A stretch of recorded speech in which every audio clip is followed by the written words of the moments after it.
ವಿದ್ಯಾರ್ಥಿಗಳಿಗೋಸ್ಕರ ಉಪನಿಷತ್ತಿನ 3 ಮಾತುಗಳು ಯಾವುದು ಅಂದ್ರೆ, ನಾನು ಎಲ್ಲೇ ಹೋದ್ರು ಈ 3 ಮಾತುಗಳನ್ನ ಉಲ್ಲೇಖ ಮಾಡಿಯೇ ನನ್ನ ಮಾತುಗಳನ್ನ ಮುಂದುವರಿಸ್ತೀವಿ. ಆ 3 ಮಾತುಗಳು ಯಾವುದು ಅಂದ್ರೆ, ಮೊದಲನೇದು ಶ್ರೋತವ್ಯಂ, ಎರಡನೇದು ಮಂಥವ್ಯಂ, ಮೂರನೇದು ನಿಧಿಧ್ಯಾಸಿತವ್ಯಂ ಅಂತ.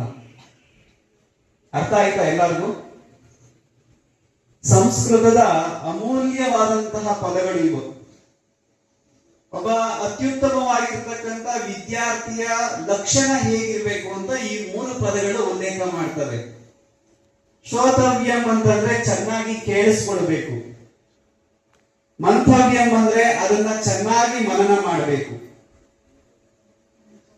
ಈ 2 ಅಂಶಗಳು ನಮ್ಮೆಲ್ಲ ವಿದ್ಯಾರ್ಥಿಗಳಿಗೆ ಗೊತ್ತಿದೆ. ಇದು ಅಂದ್ರೆ ನೀವೆಲ್ಲ ಪಾಠ ಪ್ರವಚನಗಳನ್ನ ಚೆನ್ನಾಗಿ ಕೇಳಿಸ್ಕೊಂತೀರಾ, ಕೇಳಿಸ್ಕೊಂಡಿದ್ದನ್ನ ಚೆನ್ನಾಗಿ ಮನನ ಮಾಡ್ಕೊಂತೀರಾ. ಮನನ ಮಾಡಿದಂತಹ ಎಲ್ಲ ವಿಚಾರಗಳನ್ನ ಪರೀಕ್ಷೆಯಲ್ಲಿ ಕೇಳುವಂತಹ ಪ್ರಶ್ನೆಗಳಿಗೆ ಉತ್ತರವನ್ನ ಬರೆದು ಅತ್ಯುತ್ತಮವಾಗಿರ್ತಕ್ಕಂಥ ಅಂಕಗಳನ್ನ ಗಳಿಸಿ ಎಲ್ಲ ಉನ್ನತ ಶ್ರೇಣಿಯಲ್ಲೂ ಸಹ ನೀವು ತೇರ್ಗಡೆಯನ್ನ ಹೊಂದುತ್ತೀರಾ. ಆದ್ರೆ ಮುಂದೆ ಇರ್ತಕ್ಕಂಥ ಬಹಳ ಮುಖ್ಯವಾಗಿರುವಂತಹ ಇನ್ನೊಂದು ಪದವನ್ನ ನಾವು ಬಿಟ್ಟಿರ್ತೀವಿ. ಯಾವುದು ಅಂದ್ರೆ ನಿಧಿಧ್ಯಾಸಿತವ್ಯಂ ಅಂತ. ಕೇಳಿದ್ದನ್ನ ಮನನ ಮಾಡಿಕೊಂಡಿದ್ದನ್ನ ನಾವೆಲ್ಲ ಏನ್ ಮಾಡ್ಬೇಕು ಅಂದ್ರೆ ಚಿಂತನೆಯನ್ನ ಮಾಡಬೇಕು. ಇವತ್ತು ನಮ್ಮಲ್ಲಿ ಏನು ದೊಡ್ಡ ಕೊರತೆ ಅಂದ್ರೆ ಚಿಂತನೆಗೆ ಕೊರತೆ ಇರುವಂತಹದ್ದು. ನಾವೆಲ್ಲ ಯಾವ ದೃಷ್ಟಿಕೋನದಿಂದ ಅಧ್ಯಯನ ಮಾಡ್ತಾ ಇದ್ದೀವಿ ಅಂದ್ರೆ, ಒಂದು ಒಳ್ಳೆ ಉದ್ಯೋಗವನ್ನ ಸಂಪಾದನೆ ಮಾಡಬೇಕು, ಪರೀಕ್ಷೆಯಲ್ಲಿ ಕೇಳುವಂತಹ ಪ್ರಶ್ನೆಗಳಿಗೆ ಸಮರ್ಥವಾಗಿ ಅದಕ್ಕೆ ಉತ್ತರವನ್ನ ಬರೀಬೇಕು ಅಂತ ಆಶಯವನ್ನ ಇಟ್ಕೊಂಡೇ ನಾವು ಅಧ್ಯಯನ ಮಾಡ್ತಾ ಇದ್ದೀವಿ. ಆದ್ರೆ ದೊಡ್ಡ ಕೊರತೆ ಆಗಿರುವಂತದ್ದು ಎಲ್ಲಿ ಅಂತಂದ್ರೆ ಚಿಂತನೆ ಮಾಡುವುದರಲ್ಲಿ ದೊಡ್ಡ ಕೊರತೆ ಅಂತಕ್ಕಂಥದ್ದು. ಆ ಒಂದು ಸದುದ್ದೇಶವನ್ನ ಇಟ್ಕೊಂಡು ನಿಮ್ಮ ಕಾರ್ಯದರ್ಶಿಗಳಾಗಿರುವಂತ ವಿನಯ್ ಕುಮಾರ್ ಅವರು ಒಂದು ಚಿಂತನಾ ಸಭೆಯನ್ನ ಆಯೋಜನೆ ಮಾಡಿರುವಂತದ್ದು ನಿಜಕ್ಕೂ ಸಂತೋಷವನ್ನ ಉಂಟು ಮಾಡ್ತಾ ಇದೆ.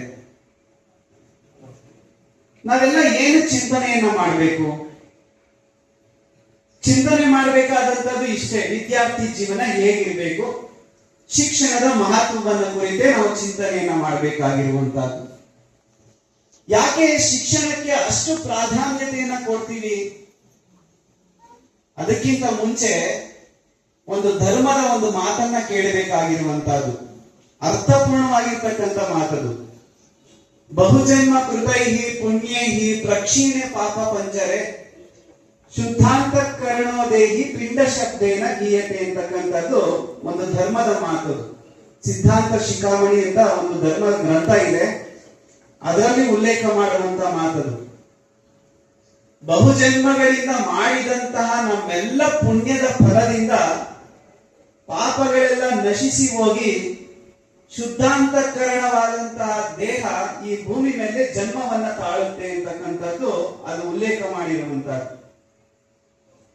ಈ ಭೂಮಿಗೆ ಬಂದಾಗ ಈ ಮನುಷ್ಯ ಒಂದಷ್ಟು ಅವಸ್ಥೆಗಳನ್ನ ದಾಟ್ಕೊಂಡು ಹೋಗ್ತಾನೆ.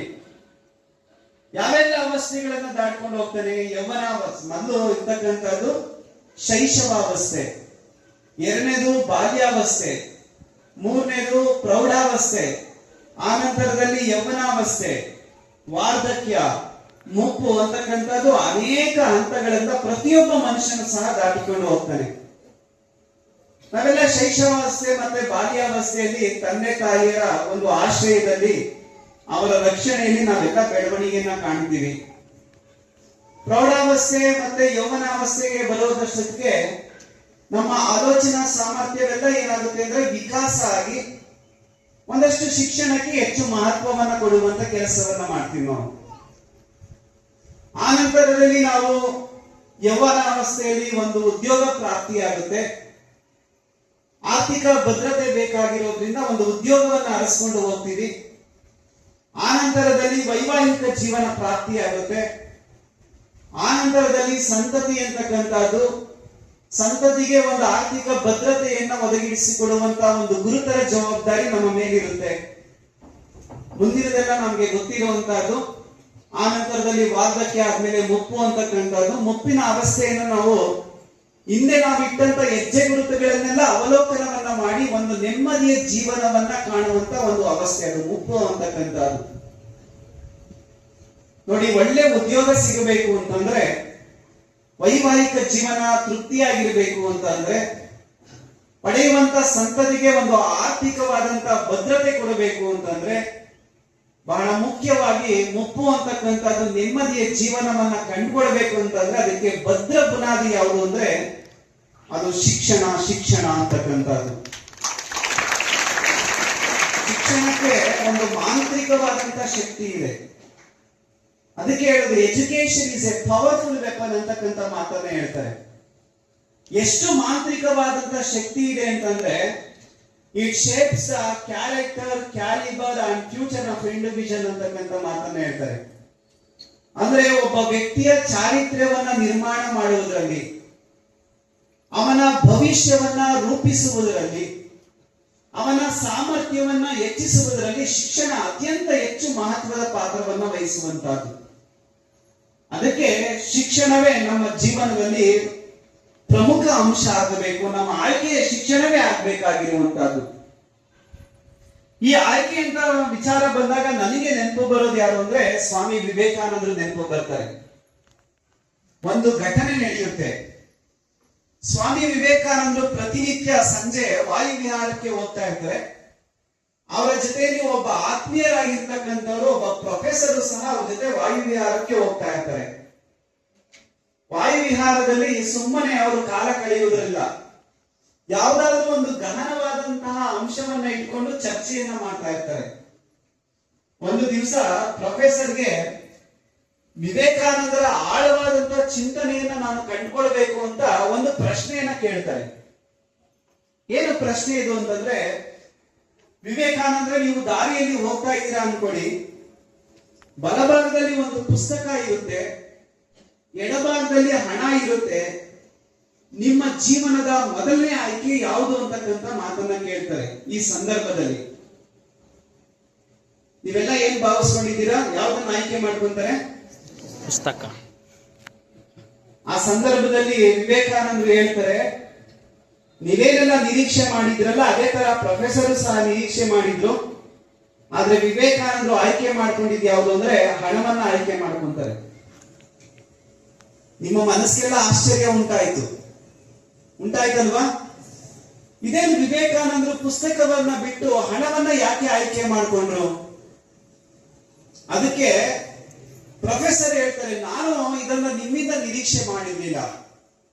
ಬಹುಶಃ ನೀವೆಲ್ಲ ಅನ್ಕೊಂಡಿದ್ದ ರೀತಿಯಲ್ಲೇ ಪ್ರೊಫೆಸರ್ ಅನ್ಕೊಂಡಿದ್ರು ವಿವೇಕಾನಂದರು ಪುಸ್ತಕವನ್ನ ಆಯ್ಕೆ ಮಾಡ್ಕೊಂತಾರೆ, ಪುಸ್ತಕವನ್ನ ಆಯ್ಕೆ ಮಾಡ್ಕೊಂತಾರೆ, ಹಣವನ್ನಲ್ಲ ಅಂತಕ್ಕಂಥ ಮಾತನ್ನ ಹೇಳಿದಾಗ ವಿವೇಕಾನಂದರು ಒಂದು ಮಾತನ್ನ ಹೇಳ್ತಾರೆ, ನೋಡಿ, ಆಯ್ಕೆ ಅಂತಕ್ಕಂಥ ಬಂದಾಗ ನಮ್ಮ ಬದುಕಿನಲ್ಲಿ ನಾವು ಯಾವ ಸಂದರ್ಭದಲ್ಲಿದ್ದೇವೆ ಅನ್ನೋದೇ ಮುಖ್ಯವಾಗಿರುವಂತಹದ್ದು. ಸಂದರ್ಭಕ್ಕೆ ಅನುಗುಣವಾಗಿ ನಾವು ನಮ್ಮ ಆಯ್ಕೆಗೆ ಪ್ರಾಧಾನ್ಯತೆಯನ್ನ ಕೊಡಬೇಕು ಅಂತಕ್ಕಂಥದ್ದು. ನೋಡಿ, ಈಗ ನನಗೆ ಯಾವ ಸಂದರ್ಭ ಅಂದ್ರೆ ಹಣದ ಅವಶ್ಯಕತೆ ಇದೆ, ಅದಕ್ಕೆ ನನಗೆ ಹಣವನ್ನ ಆಯ್ಕೆ ಮಾಡ್ಕೊಂತ ಇದ್ದೀನಿ. ನಿಮ್ಗೆ ಯಾವುದು ನಿಮ್ಮ ಜೀವನದಲ್ಲಿ ಅವಶ್ಯಕತೆ ಇದೆಯೋ ಅದನ್ನ ಮಾತ್ರ ನೀವು ಆಯ್ಕೆ ಮಾಡ್ಕೊಳ್ಬೇಕು ಅಂತಕ್ಕಂಥ ಮಾತನ್ನ ಹೇಳ್ತಾರೆ. ಈಗೆಲ್ಲ ನೀವಿರ್ತಕ್ಕಂಥದ್ದು ಪ್ರೌಢಾವಸ್ಥೆಯಲ್ಲಿ ಇರುವಂತ ಮಕ್ಕಳು. ಈ ಸಂದರ್ಭದಲ್ಲಿ ನೀವು ಯಾವ್ದನ್ನ ಆಯ್ಕೆ ಮಾಡ್ಕೊಂತೀರಾ ಅಂತ ನಾನ್ ಕೇಳಿದಾಗ ಯಾವ್ದನ್ನ ಆಯ್ಕೆ ಮಾಡ್ಕೊಂತೀರಾ ಎಲ್ಲರೂ? ಸ್ವಾಮಿ ವಿವೇಕಾನಂದ್ರ ತರ ನೀವೇನಾದ್ರೂ ಹಣವನ್ನ ಆಯ್ಕೆ ಮಾಡ್ಕೊಂಡ್ರೆ ಹೌದಲ್ವಾ? ಮುಂದಿನ ಪರಿಣಾಮಗಳ ಬಗ್ಗೆ ನಿಮ್ಗೆಲ್ಲ ಅರಿವಿದೆ ಅಂತ ನಾನು ಭಾವಿಸ್ಕೊಂಡಿದ್ದೇನೆ. ಈ ಹಂತದಲ್ಲಿ ನಮ್ಗೆ ಯಾವುದು ಪ್ರಧಾನವಾಗಿರ್ಬೇಕು ಅಂದ್ರೆ ಶಿಕ್ಷಣವೇ ಪ್ರಧಾನವಾಗಿರ್ಬೇಕಾಗಿರ್ತಕ್ಕಂಥದ್ದು. ಯಾಕಂದ್ರೆ ವಿದ್ಯೆ ಅಂತಕ್ಕಂಥದ್ದು ನಮ್ಮ ಬದುಕಿನ ಆಮೂಲಾಗ್ರ ಬದಲಾವಣೆಗೆ ಕಾರಣ ಆಗುವಂತಹದ್ದು. ನೋಡಿ, ನಮ್ಮಲ್ಲಿ ಏನಾದ್ರೂ ಬಡತನ ಇದ್ರೆ, ನಮ್ಮಲ್ಲಿ ನಿರುದ್ಯೋಗ ಸಮಸ್ಯೆ ಇದ್ರೆ, ನಮ್ಮಲ್ಲಿ ಅನಕ್ಷರತೆ ಇದೆ, ನಮ್ಮಲ್ಲಿ ಮೂಢನಂಬಿಕೆ ಕಂದಾಚಾರಗಳು ಏನಾದ್ರೂ ಇದೆ, ನಮ್ಮಲ್ಲಿ ಹಸಿವು ಅಂತಕ್ಕಂಥದ್ದು ಏನಾದ್ರೂ ಇದೆ, ಅದಕ್ಕೆಲ್ಲ ನಿವಾರಣೆಗೆ ಒಂದು ದಿವ್ಯ ಮಂತ್ರ ಯಾವುದು ಅಂದ್ರೆ ಅದು ಶಿಕ್ಷಣ ಅಂತಕ್ಕಂಥದ್ದು. ಅದಕ್ಕೆ ನಮ್ಮ ಬದುಕಿನಲ್ಲಿ ಶಿಕ್ಷಣವೇ ಪ್ರಧಾನವಾಗಬೇಕಾಗಿರುವಂತಹದ್ದು. ಅಲ್ಲಮ ಪ್ರಭುಗಳು ಅದಕ್ಕೆ ಒಂದು ಮಾತನ್ನು ಹೇಳ್ತಾರೆ, ನಿನ್ನೊಡವೆ ಎಂಬುದು ಜ್ಞಾನ ರತ್ನ ಅಂತಕ್ಕಂಥದ್ದು. ಇವತ್ತೆಲ್ಲ ಒಡವೆಗೆ ನಾವು ಚಿನ್ನದ ಒಡವೆಯನ್ನ ಹಾಕೊಂತೀವಿ, ಬೆಳ್ಳಿಯ ಒಡವೆಯನ್ನ ಹಾಕೊಂತೀವಿ. ಆದ್ರೆ ಅಲ್ಲಮ ಪ್ರಭುಗಳು ಹೇಳಿದಂತ ಒಂದು ಮಾತು ಅಂದ್ರೆ, ಭೂಮಿ ನಿನ್ನದಲ್ಲ, ಹೇಮ ನಿನ್ನದಲ್ಲ, ಕಾಮಿನಿ ನಿನ್ನವಳಲ್ಲ. ಅದು ಜಗಕ್ಕಿಕ್ಕಿದ ವಿಧಿಯದು. ಸಹಜವಾಗಿ ಭೂಮಿ ಮೇಲೆ ಏನೆಲ್ಲ ಇರಬೇಕೋ ಅದೆಲ್ಲ ಇದೆ ಅದು. ಆದ್ರೆ ನಿನ್ನೊಡವೆ ಎಂಬುದು ಜ್ಞಾನ ರತ್ನ, ಅಂತಪ್ಪ ದಿವ್ಯ ರತ್ನವ ಅಲಂಕರಿಸಿದೆಯಾದೊಡೆ, ನಿನ್ನಿಂದ ಬಿಟ್ಟು ಸಿರಿವಂತರಿಲ್ಲ ಕಾಣ ಎಲೆ ಮನವೇ ಅಂತಕ್ಕಂಥ ಮಾತನ್ನ ಹೇಳ್ತಾರೆ. ಎಷ್ಟು ಅದ್ಭುತವಾದಂತ ಮಾತಿದು. ನಮಗೆ ಆಭರಣ ಯಾವುದು ಅಂತಂದ್ರೆ ಅದು ವಿದ್ಯೆಯ ಆಭರಣ ಆಗಿರುವಂತಹದ್ದು. ಅದಕ್ಕೆ ಹೇಳ್ತಾರೆ, ವಿದ್ಯಾ ದದಾತಿ ವಿನಯಂ ವಿನಯಾದ್ಯಾತಿ ಪಾತ್ರತಾಂ ಪಾತ್ರದ್ವಾದನ ಮಾಪ್ನೋತಿ ಧನಾನ್ ಧರ್ಮಂ ತತಸ್ಸುಖಂ ಅಂತಕ್ಕಂಥ ಮಾತನ್ನ ಹೇಳ್ತಾರೆ. ವಿದ್ಯೆಯಿಂದ ಸರ್ವವೂ ಸಹ ಲಭಿಸುವಂತಹದ್ದು. ವಿದ್ಯೆಯಿಂದ ವಿನಯ, ವಿದ್ಯಾ ದದಾತಿ ವಿನಯಂ ವಿನಯಾಧ್ಯಾತಿ ಪಾತ್ರತಾಂ, ಒಳ್ಳೆ ಸ್ಥಾನಮಾನಗಳು ನಮ್ಗೆ ಲಭಿಸುತ್ತದೆ. ಪಾತ್ರದ್ವಾದನ ಮಾಪ್ನೋತಿ ಧನಾನ್ ಧರ್ಮಂ ತತಃ ಸುಖಂ ಅಂತಕ್ಕಂಥದ್ದು. ಒಳ್ಳೆ ಸ್ಥಾನಮಾನಗಳು ಇದ್ದಾಗ ತಂತಾನೆ ಎಲ್ಲವೂ ಸಹ ನಮ್ಮನ್ನ ಹುಡುಕೊಂಡು ಬರುತ್ತೆ. ಅದಕ್ಕೆ ಮೂಲ ಬೇರು ಯಾವುದು ಅಂತಂದ್ರೆ ವಿದ್ಯೆ ಅಂತಕ್ಕಂಥದ್ದು.